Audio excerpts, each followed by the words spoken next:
আল্লাহ রাব্বুল আলামিন সে কথাই কোরআনুল কারীমের মধ্যে বলছেন, ওয়ানুনাজ্জিলু মিনাল কুরআনি মা হুয়া শিফাউ ওয়া রাহমাতুল লিল মুমিনিন ওয়া লা ইয়াজিদুয যালিমিনা ইল্লা খাসারা।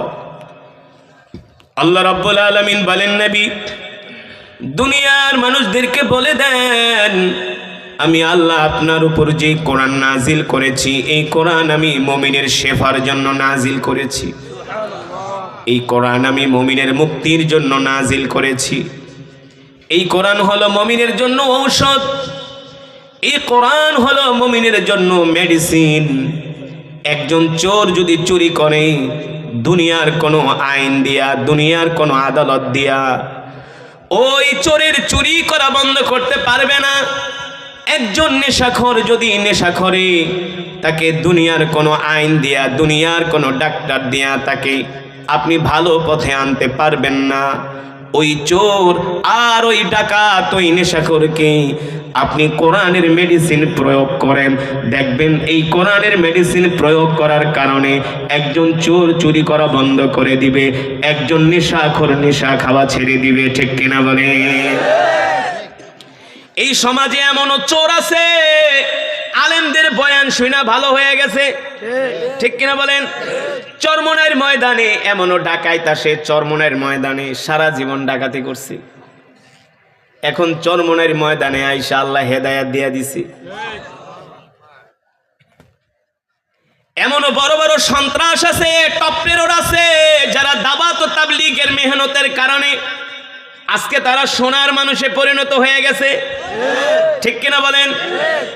এই যে আজকে আমাদের যুব সমাজ ধ্বংসের পথে, আমাদের তরুণ সমাজ ধ্বংসের পথে।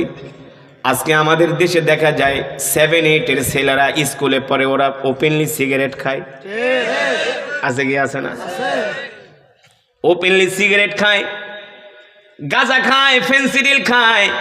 কিশোর গ্যাং, কি গ্যাং? কিশোর গ্যাং মুরব্বীদেরকে মানে না। আপনাদের এলাকায় আছে কি আছে না? মুরব্বীদেরকে মানে না, অথচ তারাও কিশোর। এই মাদ্রাসায় অনেক ছাত্র আছে, তারাও কিশোর। হ্যাঁ, এই মাদ্রাসার ছাত্ররা তো কোনোদিন বেয়াদবি করে না। আজ পর্যন্ত শুনছেন নাকি গোহারডাঙ্গা মাদ্রাসার ছাত্ররা 2 দলে মিলা কোবাকুবি করছে? শুনছেন? ঢাকার লালবাগ মাদ্রাসা, রহমানিয়া মাদ্রাসা, ফরিদাবাদ, যাত্রাবাড়ি মাদ্রাসায় ছাত্ররা কিশোর গ্যাং গ্রুপিং কইরা মারামারি কইরা 4-5 জন খুন হয়ে গেছে। শোনেন নাই? কিয়ামত পর্যন্ত শুনবেন না। তার কারণ কি? তার কারণ কি? তাদের মাঝে আল্লাহর কোরআনের শিক্ষা আছে। ঠিক কিনা বলেন? ও মুসলমান, এই কোরআন হলো আমাদের জন্য একটা গাইডলাইন, একটা গাইড বুক। বিমান পরিচালনা করার জন্য একটা গাইডলাইন আছে, একটা ম্যাপ আছে। বিমানটা যখন শাহজালাল আন্তর্জাতিক বিমানবন্দর থেকে চালানো হয়, তখন একটা ম্যাপ দেওয়া হয়, বইলা দেয় এই ম্যাপ অনুযায়ী আমরা ঢাকা থেকে জেদ্দা যাব এত ঘন্টায়, আমরা এই সমুদ্রের উপর দিয়ে যাব, এই পাহাড়ের উপর দিয়ে যাব, এই দেশের উপর দিয়ে যাব। যদি পাইলট বলে না আমি ম্যাপের ডিরেকশন মানি না, ম্যাপ ছাড়া আমি সৌদি আরব যাব, তাহলে ওই বিমান সৌদি তো দূরের কথা, সেই বিমান চলে যাবে আটলান্টিক মহাসাগরে। ঠিক কিনা বলেন? ঠিক মুসলমান আল্লাহর বান্দারা, আজকে আমরা আল্লাহর কোরআন পড়ি না, আল্লাহর কোরআন মানি না। এই কারণে আমরা আজকে জান্নাতের দিকে না যায় জাহান্নামের দিকে চলে যাচ্ছি। ঠিক কিনা বলেন? ও যুবক, ও মুসলমান, আমি আপনাদের সামনে যে কোরআনুল কারীমের তেলাওয়াত করলাম, আল্লাহর নবী বিশ্ব নবী রাহমাতুল লিল আলামিন, যার উপরে কোরআন নাজিল হয়েছে, সুবহানাল্লাহ বলেন, যার উপরে কোরআন নাজিল হয়েছে, বিশ্ব নবী রাহমাতুল লিল আলামিন একদিন মসজিদে নববীর 5 দিয়ে হেঁটে যাচ্ছেন, দেখলেন মসজিদে নববী থেকে কোরআনুল কারীমের তেলাওয়াতের আওয়াজ ভেসে আসছে। এত সুন্দর সুরলা কণ্ঠে কোরআনের তেলাওয়াত। আল্লাহ নবী বিশ্ব নবী রাহমাতুল লিল আলামিন তিনি মসজিদে নববীর পাশ দিয়ে যাচ্ছেন। আল্লাহ রসুলের পিছনে অনেক সাহাবীরা আছেন, বিশাল এক সাহাবীদের জামাত। আল্লাহ নবী বললেন কিফুনা, এ সাহাবীরা দাঁড়াও, এখানেই দাঁড়ায় যাও। আল্লাহ নবী নিজেও দাঁড়ায় গেলেন, সাহাবায়ে কেরামও দাঁড়ায় গেলেন। সাহাবীরা বুঝতে পারলেন না কেন আল্লাহ নবী প্রথম দাঁড়ায় গেলেন। আল্লাহ রসুল যখন দাঁড়ায় গেছেন, দাঁড়ায় দাঁড়ায় আল্লাহ রসুল শুনতেছেন মসজিদে নববী থেকে সুমধুর কণ্ঠে কোরআনের তেলাওয়াতের আওয়াজ ভেসে আসছে। আল্লাহ নবী দাঁড়ায় গেলেন, আর দাঁড়িয়ে দাঁড়িয়ে কোরআনুল কারীমের তেলাওয়াত শ্রবণ করছেন। কে কে? আল্লাহ রসুল। আল্লাহ রসুল স্বয়ং দাঁড়ায় গেছে, পিছনে সাহাবীদের জামাত। আল্লাহ রসুল বললেন, কিফুনা, দাঁড়াও, তোমরাও দাঁড়াও। আল্লাহ নবী রাহমাতুল্লিল আলামিন মসজিদে নববীর পাশে দাঁড়ায়া দাঁড়ায়া কোরআনুল কারীমের তেলাওয়াত শুনতেছে। এক পর্যায়ে আল্লাহ রসুল জিজ্ঞেস করলেন, এ সাহাবীরা, এত সুন্দর করে কে কোরআনুল কারীমের তেলাওয়াত করে? সাহাবায়ে কেরাম উত্তর দিলেন, ওগো আল্লাহর নবী, আপনার প্রিয় সাহাবী আবু মুসা আশআরী কোরআনুল কারীমের তেলাওয়াত করতেছে। আল্লাহ নবী বললেন, আমার সাহাবী আবু মুসা এত সুন্দর করে কোরআন পড়ে? বলে, হ্যাঁ। আল্লাহ নবী বলে, তাহলে দাঁড়াও, তোমরা দাঁড়ায় যাও, আমিও দাঁড়ায় যাই। যতক্ষণ আমার সাহাবী কোরআন পড়বে ততক্ষণ আমি কোরআন শুনবো।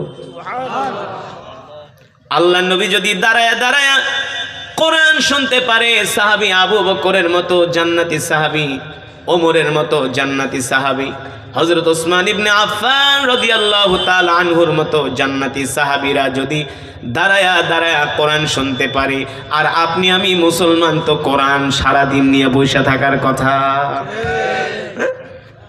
স্বয়ং আল্লাহর নবী যার উপরে কোরআন নাজিল হয়েছে সে দাঁড়ায় দাঁড়ায় কোরআন শুনতেছে। মিয়া কি মনে করছেন কোরআন হলো আল্লাহর কালাম? আল্লাহর নবী বিশ্ব নবী রাহমাতুল্লিল আলামিন বলেন, যতক্ষণ পর্যন্ত তোমরা কোরআন পড়বে ততক্ষণ পর্যন্ত সরাসরি আল্লাহ তাআলার সাথে কথা বলবে। জোরে বলেন সুবহানাল্লাহ। কোরআন এত দামি কিতাব, এই কোরআনের সাথে যে সম্পর্ক করেছে আল্লাহ তাআলা তার মর্যাদা বাড়ায় দিয়েছে।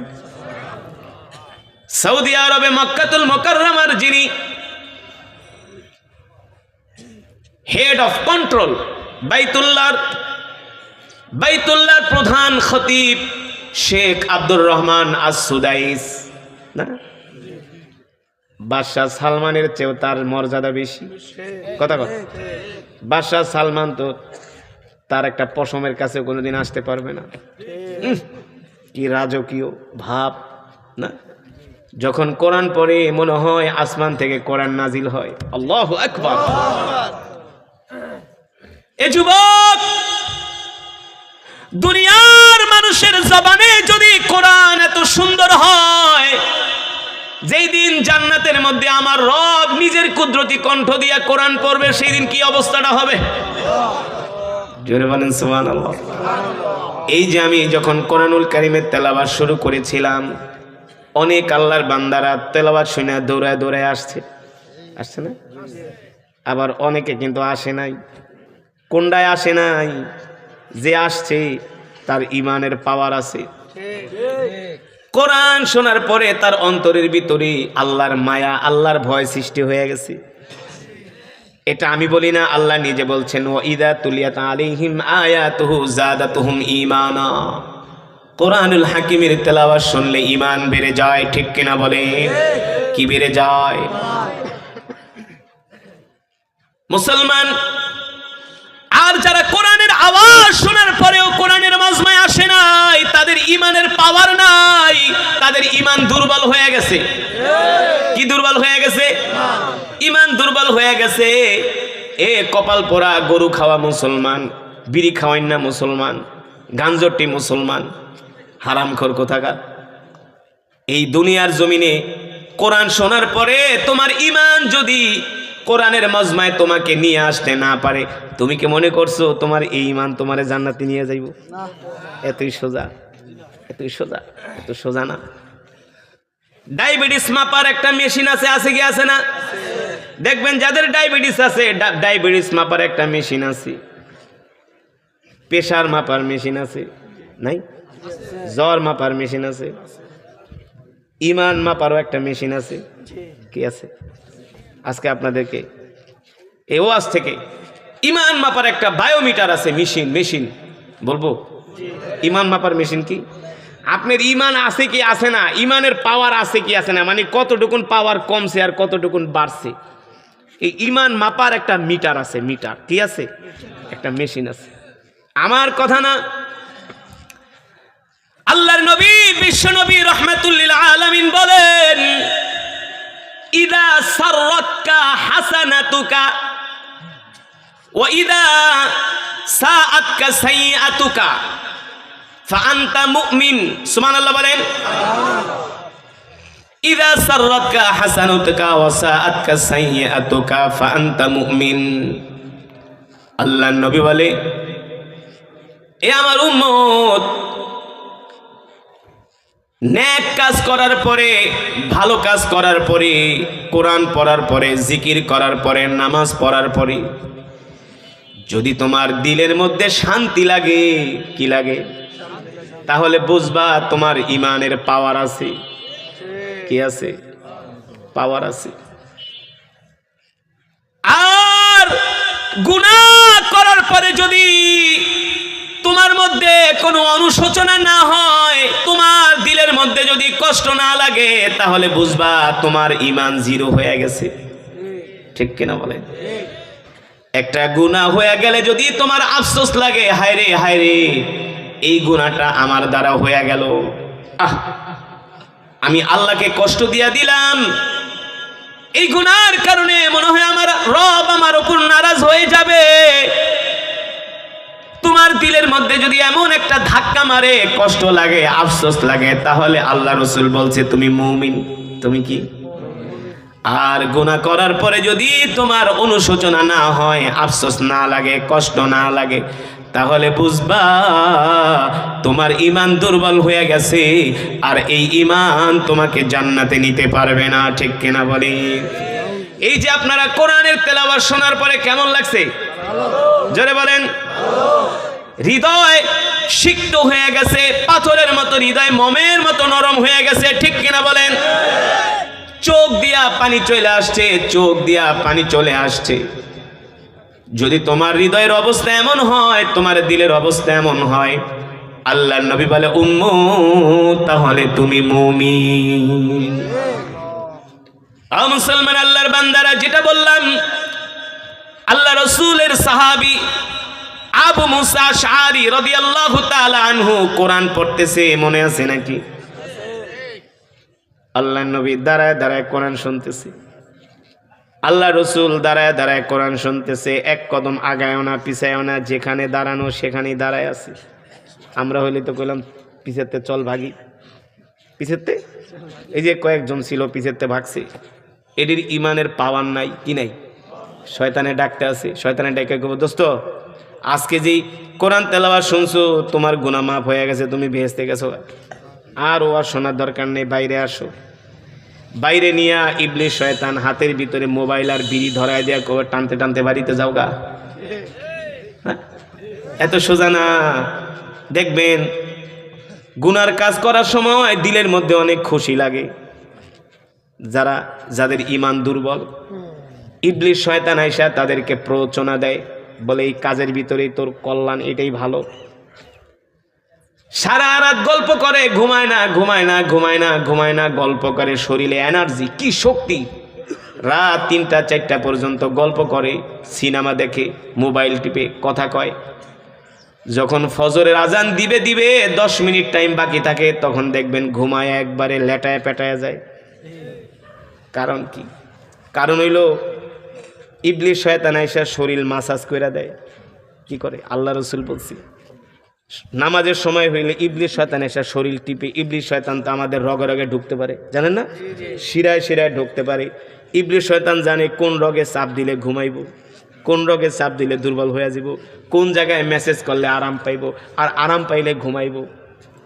এই কারণে দেখবেন মানুষ সারা রাত সজাগ থাকে, ফজরের আজান দিলেই ঘুমায় পড়ে। কারণ কি? কারণ কি? ইবলিস শয়তান এসে মাসাজ করে। ঠিক কিনা বলেন? কিন্তু যারা মুমিন, তাদেরকে ধোঁকা দিতে পারে না। তারা আজানের আওয়াজ শোনা মাত্র কম্বলটা ফালায়া লাভ দিয়া উঠে আল্লাহর কদমে হাজির হয়ে যায়। ঠিক কিনা বলে?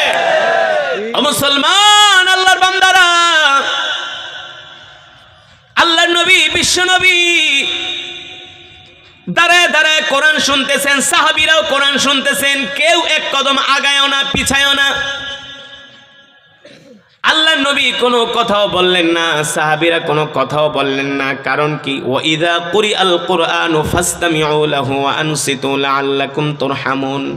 আল্লাহ রাব্বুল আলামিন বলেন, যখন তোমাদের সামনে কোরআন পড়া হয়, কোরআনের বয়ান করা হয়, তখন তোমরা চুপ করবা, চুপ করবা, চুপ করবা, কথা বলবা না, আওয়াজ করবা না, দাঙ্গা হাঙ্গামা করবা না। তোমরা আজমতের সাথে, মোহব্বতের সাথে যদি আমার কোরআন শোনো, আমার কোরআনের বয়ান শোনো, আমি আল্লাহ আসমান থেকে তোমাদের উপর রহমত নাজিল করব। এই যে আমরা কোরআন শুনতেছি, আল্লাহ রাসূলের হাদিস, ফজরের সময় আল্লাহ তাআলা এক একজন বান্দার জন্য ৭০,০০০ করে ফেরেশতা পাঠায়। এক একজন বান্দার জন্য মিনাল ফজর ইলাল মাগরিব, ফজরের পরে আল্লাহ তাআলা এক একজন বান্দার জন্য ৭০,০০০ করে ফেরেশতা পাঠায়। আল্লাহ তাআলা দায়িত্ব দেয়, ফেরেশতারা যা যা আমার প্রত্যেকটা বান্দাকে যায় দেখ আমার বান্দারা কি করে। যারা ফজরের নামাজ পড়ে, জিকির করে, কোরআন পড়ে, তাসবিহ পড়ে, আল্লাহর হুকুম মানে, দ্বীনের দাওয়াত দেয়। ফেরেশতারা আয়েশা যখন ভালো কাজের মধ্যে দেখে, যখন তাদের ডিউটি শেষ হয়ে যায়, এই ৭০,০০০ ফেরেশতাকে আল্লাহ তাআলা এক একজনের জন্য প্রতিদিন পাঠায়। এই ৭০,০০০ ফেরেশতা দুনিয়াতে একবারই আসে, তারা আর শিডিউল পায় না, আর জীবনে কোনোদিন তারা দুনিয়াতে আসতে পারবে না। তাদের দায়িত্ব একদিনের জন্য। তাদের দায়িত্ব, মানুষের দায়িত্ব যখন ১ ঘন্টা একদিনের জন্য হয়ে যায়, তখন কিন্তু সে দায়িত্বটা মন দিয়া পালন করে। আর তারা তো আল্লাহর ফেরেশতা, জমিনে আসে, ফজরের পরে ঘোরে, মসজিদে যায়, দেখে কোনো বান্দা আছে কিনা, মাদ্রাসায় যায় আছে কিনা, খানকায় যায়, চায়ের দোকানে যায়, বাজারে যায়, ঘাটে যায়, দেখে কোন বান্দা কি করে কি করে। যখন মাগরিব হয়ে যায়, আল্লাহ তাআলা ডাক দেয়, এ ফেরেশতা আয় আয়, তুই যে ফজরের সময় দুনিয়াতে গেলি, আমার কামালউদ্দিন, আমার জামালউদ্দিন, আমার আব্দুর রহমান রে কোন অবস্থায় দেখছস? ফেরেশতারা ডাক দিয়ে বলে, আল্লাহ, যে দেখি আপনার বান্দা কামালউদ্দিন, জামালউদ্দিন, আব্দুর রহমান ফজরের নামাজ পড়া মসজিদে বৈশা বৈশা জিকির করতেছে। আল্লাহ রাব্বুল আলামিন ডাক দিয়া বলে, ফেরেশতারা রে, তুই আমার বান্দাকে দেখছস? আমার বান্দা কোরআন পড়তেছে, জিকির করতেছে, তোর দায়িত্ব হলো কিয়ামত পর্যন্ত তুই ৭০,০০০ ফেরেশতা তোরা আমার এই বান্দার জন্য মাগফিরাতের দোয়া করতে থাকবি। আবার যখন মাগরিবের পরে ৭০,০০০ ফেরেশতা নাজিল হয় ফজর পর্যন্ত,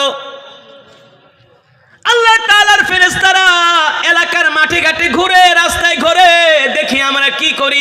এই যে আপনারা কোরআনের মাজমায় বৈশা বৈশা কোরআনের বয়ান, কোরআনের তেলাওয়াত শুনতেছেন, এই ফেরেশতারা যখন ফজর হয়ে যাবে, আল্লাহ ডাক দিয়া বলবে, ফেরেশতা বল বল আমার বান্দাদেরকে কোন অবস্থায় দেখছস? তখন ফেরেশতারা বলবে, আল্লাহ, অমুক গ্রামের অমুক জায়গায় একটা কোরআনের মাহফিল হইছে, আমরা কিন্তু আপনার বান্দাদের কাজায়া দেখছি, আপনার শত শত বান্দারা কোরআনের তেলাওয়াত শুনতেছি। আল্লাহ তাআলা বলবে, এ ফেরেশতারা, তোদের দায়িত্ব হলো তোরা কিয়ামত পর্যন্ত আমার ওই বান্দাদের জন্য দোয়া করতে থাকবি। আল্লাহু আকবার, জোরে বলেন আল্লাহু আকবার। ও মুসলমান, আল্লাহর বান্দারা, ফেরেশতারা আমাদের জন্য মাগফিরাতের দোয়া করে, আমাদের জন্য ক্ষমা প্রার্থনা করে। আল্লাহর নবী, বিশ্ব নবী রাহমাতুল লিল আলামিন, ওই যে দাঁড়ায় দাঁড়ায় কোরআন শুনতেছে, এক কদম আগায়ও না, এক কদম পিছেও না, জায়গার মধ্যে আল্লাহর নবী দাঁড়ায় আছে। ওইদিকে সাহাবী কোরআন পড়তেছে। আল্লাহর নবী তো আর জানে না সাহাবী কতক্ষণ পর্যন্ত কোরআন পড়বে, জানে? আমরা হলে তো বলতাম, হুজুর চলেন, শোনা হয়ে গেছে, আর দরকার নেই। আল্লাহর নবী তো আর জানে না সাহাবী কতক্ষণ কোরআন পড়বে, কিন্তু আল্লাহ রাসূল দাঁড়াই আছেন, দাঁড়াই আছেন, দাঁড়াই আছেন, সাহাবীও পড়তে আছে, পড়তে আছে, পড়তে আছে। ঘন্টার পর ঘন্টা চলে যায়, আল্লাহ নবী দাঁড়ায় দাঁড়ায় কোরআন শোনে। যখন সাহাবীর কোরআন তেলাওয়াত শেষ হয়ে যায়, আল্লাহ নবী ডাক দিয়ে বলে, সাহাবী, এতক্ষণ পর্যন্ত আমার কোন সাহাবী কোরআন পড়লো? সাহাবায়ে কেরাম বলে, ও আল্লাহর নবী, কোরআনের কারি আবু মুসা আশআরী কোরআন পড়েছে। আল্লাহ নবী বলে, যাও তাকে ডাক দিয়ে আমার কাছে নিয়ে আসো। সুবহানাল্লাহ। কে বললেন? কে বললেন? আল্লাহ রাসূল। যাও সাহাবীকে আমার কাছে ডাক দিয়ে নিয়ে আসো। সাহাবী আবু মুসা আশআরী রাদিয়াল্লাহু তাআলা আনহুকে ডাক দিয়ে না হলো, ডাক দিয়ে না হলো। আল্লাহ নবী প্রশ্ন করলেন, আনতা করাতা, তুমি কি এতক্ষণ পর্যন্ত কোরআন পড়তেছিলা? আনতা করাতা ফিল কোরআন, তুমি কি এতক্ষণ পর্যন্ত কোরআন পড়তেছিলা? সাহাবী বলে, ওগো আল্লাহর নবী, নাম, এতক্ষণ পর্যন্ত আমি কোরআন পড়তেছিলাম। আল্লাহর নবী বলে, সাহাবী রে, তুমি কি জানো, তুমি কি জানো, যতক্ষণ পর্যন্ত তুমি কোরআন তেলাওয়াত করেছো, আমি ততক্ষণ পর্যন্ত দাঁড়িয়ে দাঁড়িয়ে তোমার তেলাওয়াত শুনেছি। সুবহানাল্লাহ বলবেন না? আল্লাহর নবী দাঁড়ায় দাঁড়ায় কোরআন শুনছে, আর আপনি আমি ধৈর্য নাই, সবর নাই, হতাশ হয়ে যাই, মসজিদে যায় বসতে চাই না। জুমার দিনও মসজিদে যায় 1:20, 12:30 জুমার দিনে মসজিদে যায় না, আগে আগে যায় না, যায় খুতবা শেষ হওয়ার পরে 1:25। আছে কি আছে না? এমন মুসলি নাই? জুমার নামাজ সপ্তাহে একদিন পরে, ওক্তের নামাজ তো পড়েই না, এটা তো বাদই দিলাম, পড়ে না। জুমার দিনও যায় 1:20, 25। ধৈর্য নাই। ইমাম সাহেব যদি একটু লম্বা বয়ান করে, হুজুরের দিকে চোখ বড় বড় করে তাকায়, আবার হুজুরের নির্দেশ দেয়, হুজুর ওয়াজ এত লম্বা করলেন কে, মোনাজাত এত লম্বা করলেন কে? ধৈর্য নাই, সবর নাই।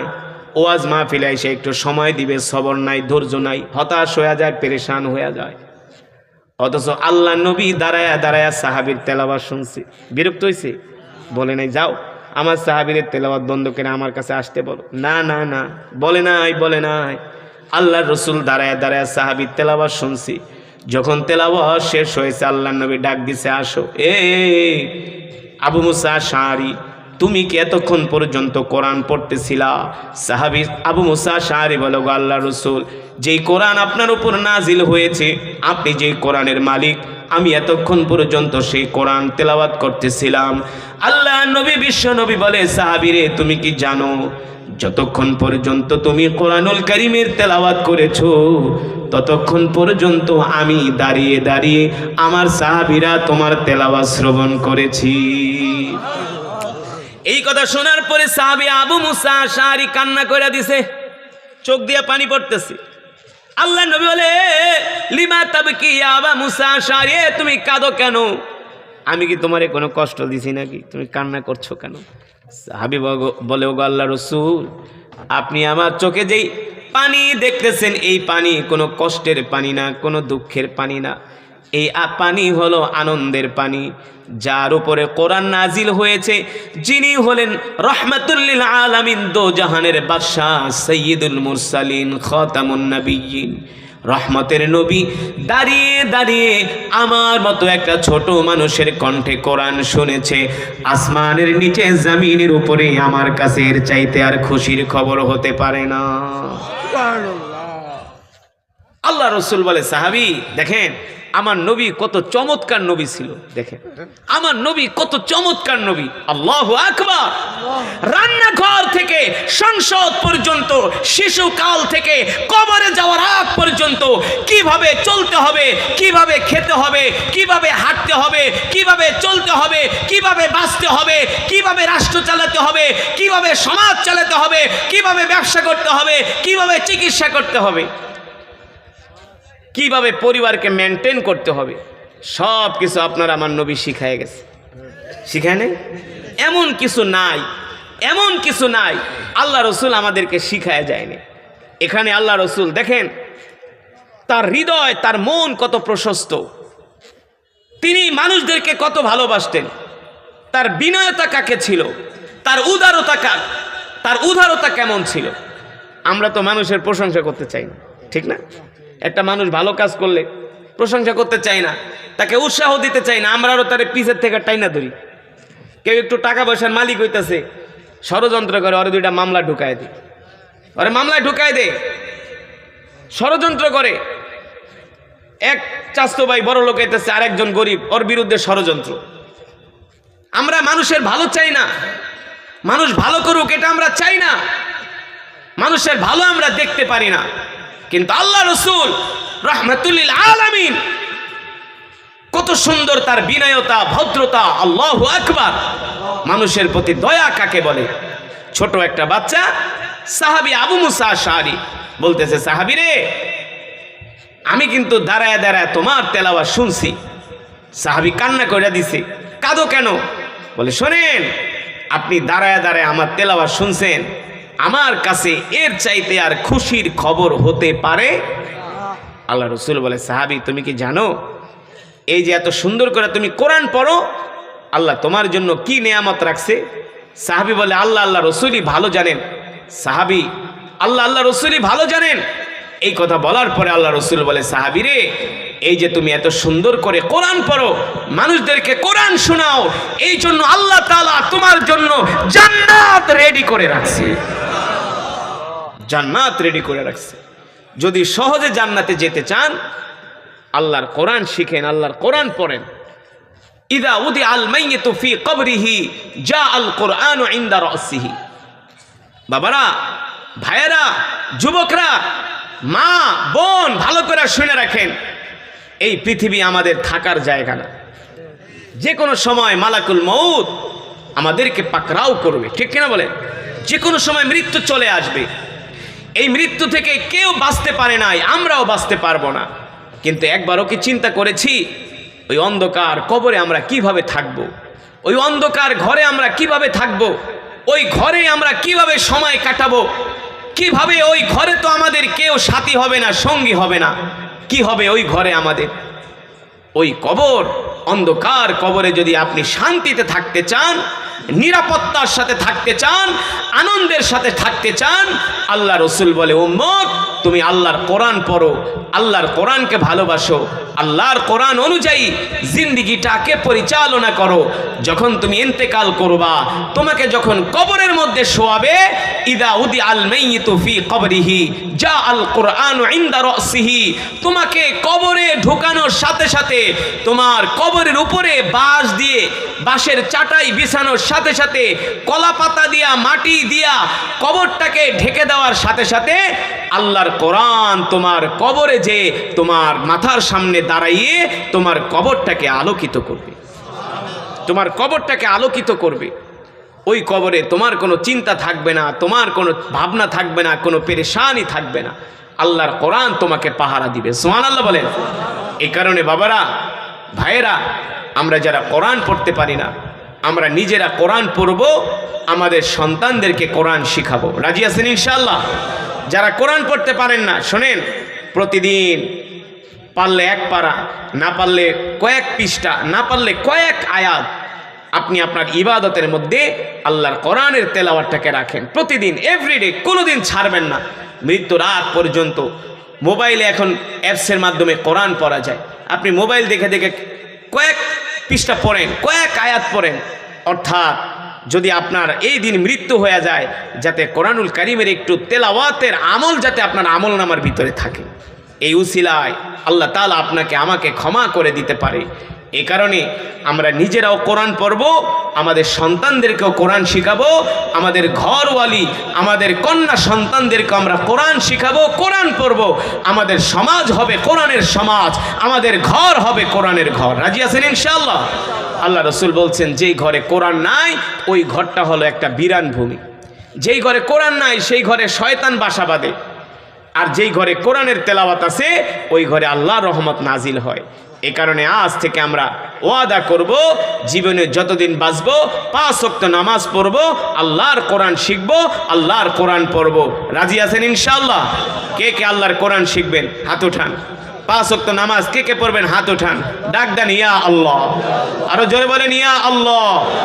ওয়াদা করলাম আপনার কোরআন শিখব, 5 ওয়াক্ত নামাজ পড়ব। আল্লাহ আমাদের তৌফিক দেন, আল্লাহ আমাদের তৌফিক দেন, আল্লাহ আমাদের কবুল করে নেন। বলি আমিন।